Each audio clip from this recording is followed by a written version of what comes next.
I'm sharing with you today our signature talk canvas framework so you can create more impactful and effective presentations on this episode of the Speaking Your Brand podcast.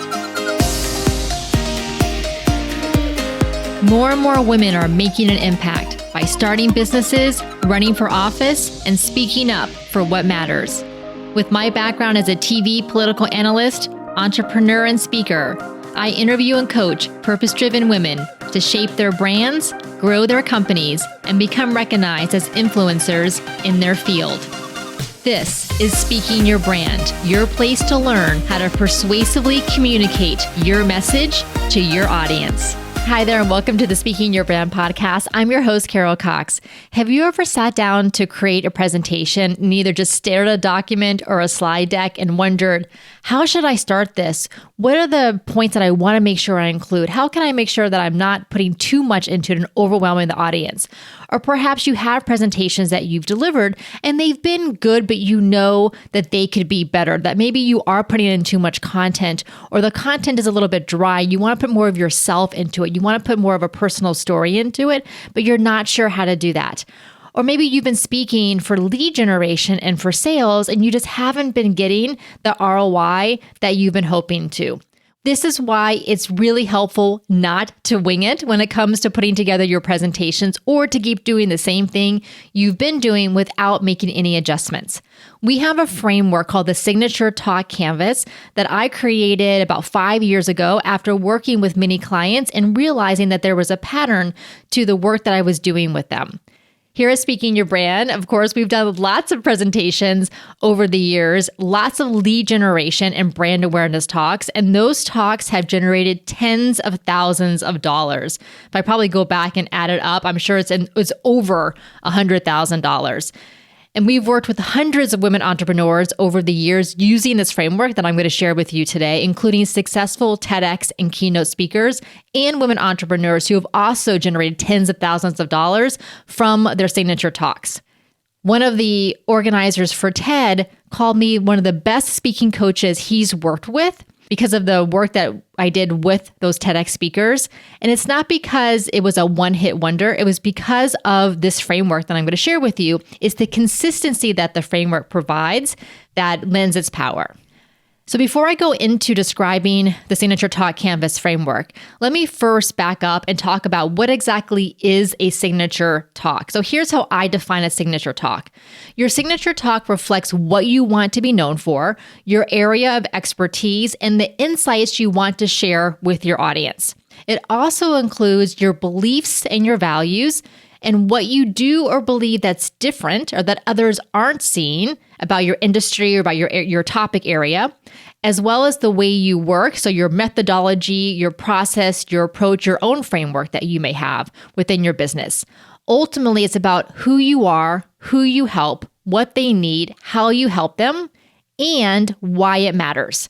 So all of those things come together to create a signature talk. And the idea behind a signature talk is that you have this really powerful foundation for your presentations. Of course, you can adjust aspects of the presentations for different audiences, different lengths of time, different formats, but you're not recreating a presentation every single time. Instead, you have this basis that you can then pull from. And not only can you pull from it for presentations, whether they're virtual or in person, but you can also pull from it for website copy, for email newsletters, for social media copy, for video series. There are so many different ways you can take the content of your signature talk and repurpose it.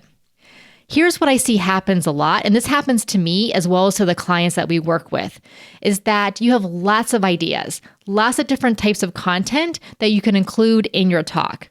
And you're not sure what is the best idea or what is the best content to include. And so I liken this to an oak tree. Oak trees are big and beautiful, and they have branches upon branches upon branches. So they have a trunk, but then they have really thick branches, and then those thick branches have other branches, and then leaves, and so on. So your ideas are like all of those branches of the oak tree. They just go on and on and on and on, which is fantastic. You can use those ideas for lots of different things. But when it comes to your signature talk, say a 30 or a 45-minute or a 60-minute talk, imagine if you were giving that oak tree of ideas to your audience, they would feel overwhelmed. And not only would they end up feeling overwhelmed, but they're less likely to then take your call to action, so work with you, because they're confused. Instead, I want you to think of your signature talk as a palm tree. A palm tree has one really thick trunk, that's it, and it has some branches at the top. But unlike an oak tree, it's not branch upon branch upon branch. Instead, it's a few palm fronds, so a few branches, and those branches are your ideas, your stories, your example, your content. But that trunk of the palm tree is what's called your through line, and everything in your talk should hang off of that through line. That's what's going to make it really powerful. As I mentioned earlier, our framework is called the Signature Talk Canvas, and it is trademarked, just like the phrase speaking your brand is trademarked. So Signature Talk Canvas is trademarked. And the reason why I called it a canvas is because years ago, I had studied and worked with other canvases that are very popular in the startup space. They're called the business model canvas, the value proposition canvas, and so on. And so I wanted to take this idea of a canvas, which is literally one sheet, so like say one piece of paper that shows everything at a glance. With the business model canvas, there are 9 building blocks, and it shows you map out your business model on this one sheet of paper. Well, the Signature Talk Canvas is the same thing. Instead of using one 9.5 by 11 sheet of paper, though, we use a large poster board because we need to map out everything in your talk with those Post-it notes. And the idea behind the Signature Talk Canvas that I created also comes from filmmaking and storytelling in cinema. If you ever have seen storyboards where filmmakers will storyboard out the entire movie or TV show, all the characters, all the plot points, all the different things that are going, the action scenes, all that's going to go on. And they would use index cards and then kind of put the index cards on a wall and move things around. So that's where the idea of the Post-it notes on the poster board came from, was to be able to easily move things around as we need to rearrange content. So this is why having a framework, in this case, the Signature Talk Canvas framework, is so important. It's a repeatable process. So this is something that we use with all of our clients. It's proven. We've proven it time and time again for ourselves and with our clients how effective it is. You don't have to start from a blank document wondering, what am I going to put in my talk? It really does clarify your message so much. We hear this time and again after we work with clients in the VIP day to create their talk, is that they get so much clarity because they had all these ideas swirling around in their head and they didn't know which ones to pull from. So that's literally what happens, is that all their ideas come onto this canvas. And as I mentioned before, provides this foundation that you now have for your talk that you can adjust as needed. You can get a copy of the framework to see what it looks like by downloading our free thought leadership workbook. You can get that at speakingyourbrand.com/guide. Again, that's speakingyourbrand.com/guide. So the Signature Talk Canvas framework is laid out in 3 acts. So it's based on classic 3-act story structure. So narrative storytelling arc in the hero's journey is what it is based on. But I also added sales and marketing techniques embedded into it because so much of what you do with your signature talk is for lead generation and for brand building, for business building.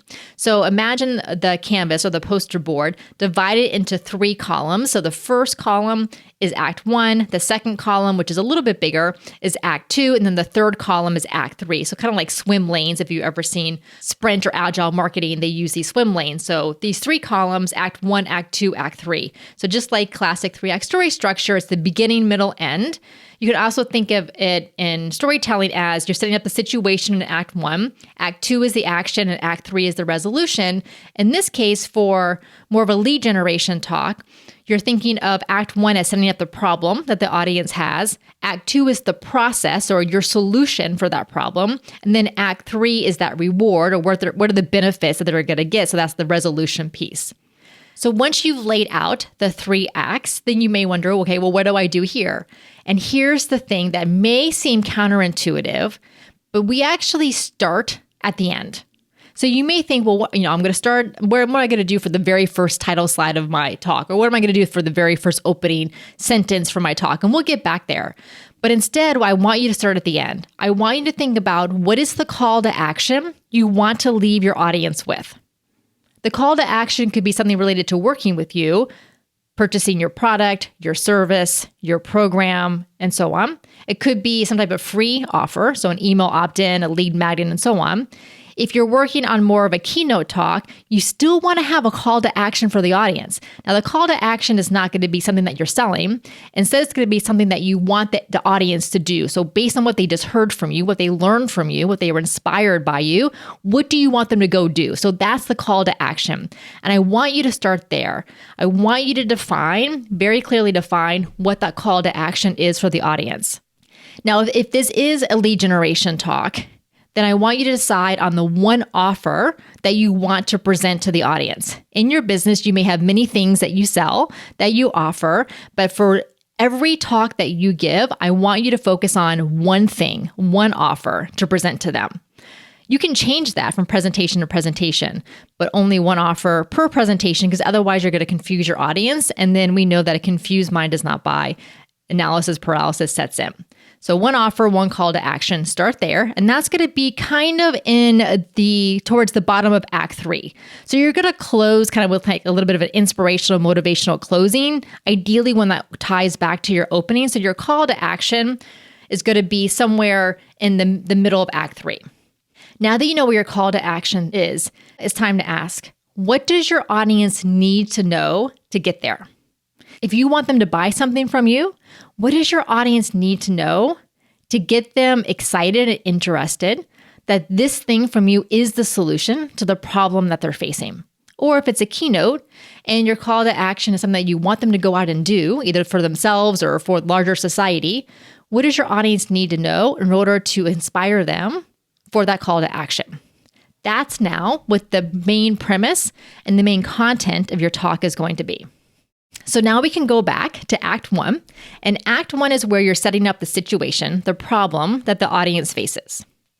And Act 1 is going to include this type of content, and it doesn't necessarily have to be in this strict order. Think of this more as a guideline, and then the order of these pieces that I'm going to share with you now are going to adjust just depending on your own speaking style, the size of the audience, the format of the audience, your own content, and so on. But here's what you're doing in Act 1.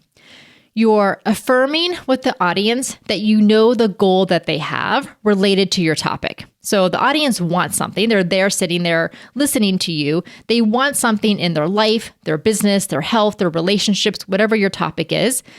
They have that goal. Then they have the obstacles that are getting in the way to them achieving that goal. These are the obstacles that they see are in the way. And usually these obstacles are the superficial obstacles.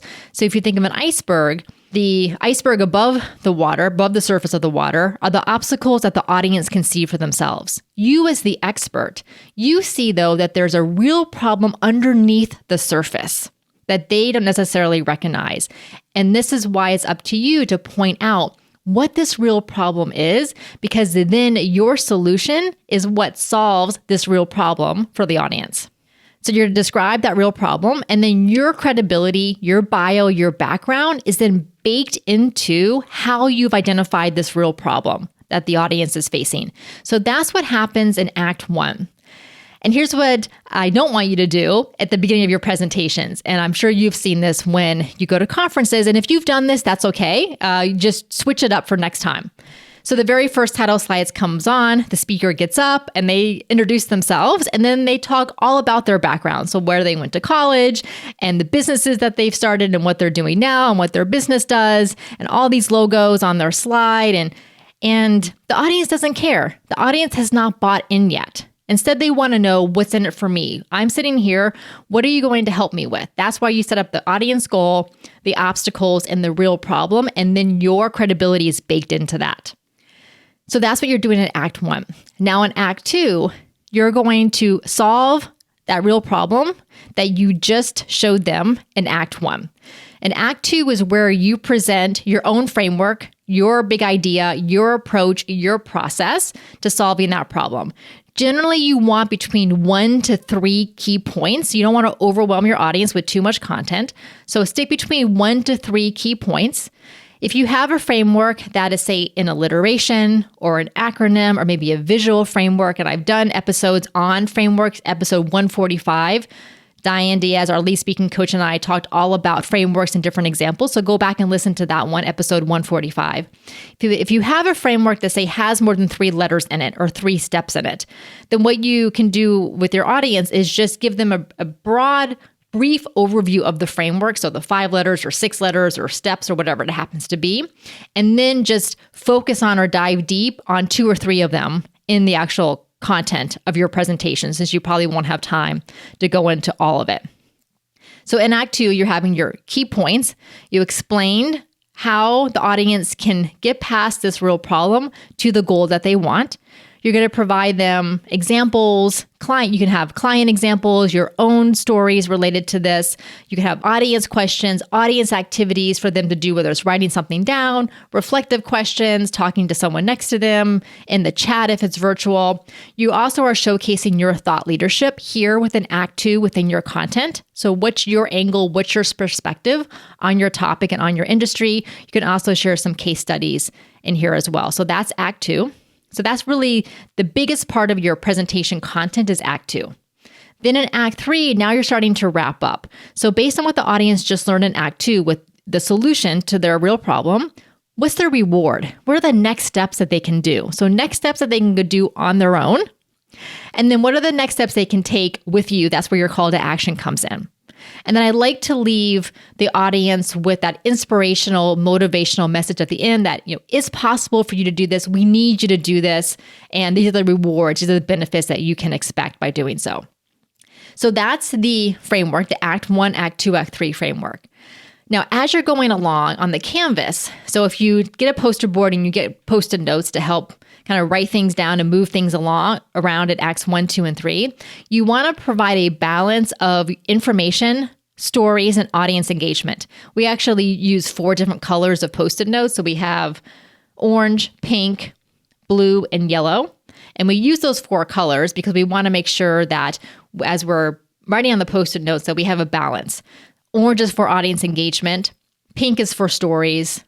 Blue is for supporting points, so kind of the supporting content. And the yellow is for those key points, just so they stand out really brightly on the board. So we make sure we have especially a balance of audience engagement and stories as we're going along.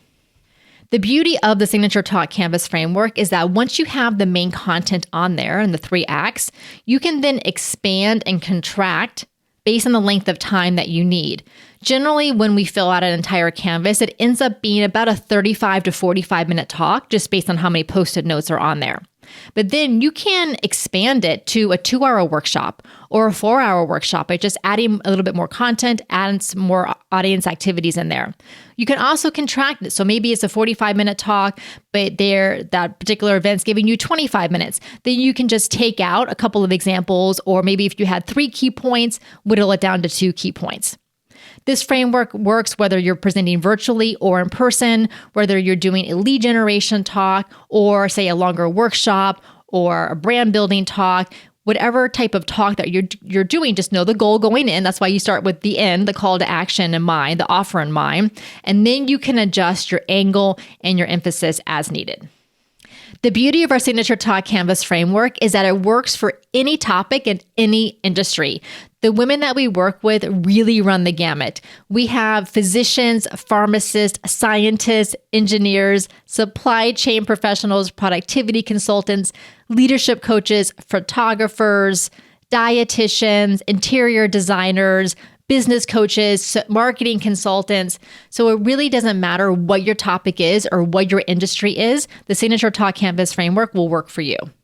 If you want to hear examples from some of our clients on how they're using their Signature Talk, here are some episodes to go back and listen to. I've also included these in the show notes.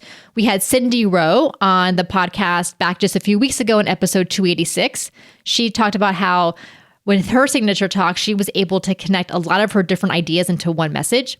Last year, we had Shanta Wilkinson on in episode 236, where we talked about how she has one personal story, but that she can use that story with different angles for different audiences in her Signature Talk. Then also last year, episode 243, we had 2 clients on, Casey Gromer and Aaron Austin, and they talked about the process of working on their Signature Talk in a VIP day with us and how they're using it. You can certainly take what I described to you here, as well as downloading that thought leadership workbook and work on your signature talk yourself. But we also know that it's so powerful to do this together. It truly accelerates your progress, which is why when you go through the Thought Leader Academy, you get a VIP day to create your signature talk using our framework.